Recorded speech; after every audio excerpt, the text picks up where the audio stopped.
பிரதமர் மோடி திறந்து வைத்த ராமநாதபுரம் தூக்கு பாலத்தில் பழுது ஏற்படவில்லை என்று பாஜக மாநில தலைவர் அண்ணாமலை விளக்கம் அளித்துள்ளார்.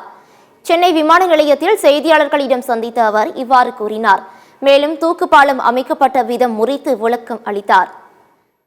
எடப்பாடி பழனிசாமி மற்றும் ஓ பன்னீர்செல்வம் ஆகியோர் பிரதமர் மோடியை சந்திக்க அனுமதி கேட்கவில்லை, அவர்களுக்கு அனுமதி வழங்கப்படவும் இல்லை என்று அண்ணாமலை தெரிவித்தார்.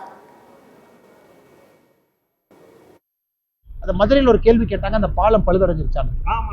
பழுதல் அடையலைன்னா அமைச்சர் பதில் சொன்னாங்க. நான் கேட்டேன், இந்த பாலம் எப்படி டிசைன் பண்ணிருக்காங்கன்னா, மேல ரைஸ் ஆனதுக்கு அப்புறம்னா ஒரு ட்ரெயின் போனதுக்கு அப்புறம் மேல ரைஸ் ஆகுது. அந்த ட்ரெயின் வந்து பாலத்தினுடைய எண்டு போனதுக்கு அப்புறம் தான் திரும்ப கீழே கொண்டு வருவாங்க. ஸோ பத்திரிகை நண்பர்கள் என்ன பண்ணிட்டாங்கன்னா, அண்ணே மேல போயிருச்சு பட் கீழே வரல, அப்ப பழுதாயிருச்சாங்க. ஸோ மேல போனதுக்கு அப்புறம்னா ட்ரெயின் அந்த கம்ப்ளீட் எண்டை கிராஸ் பண்ணதுக்கு அப்புறம் தான் திரும்ப ஆப்ரேட் பண்ணுவாங்க. அதனால பழுது இல்லை, டெக்னாலஜியா தான். அது கிளாரிபிகேஷன்.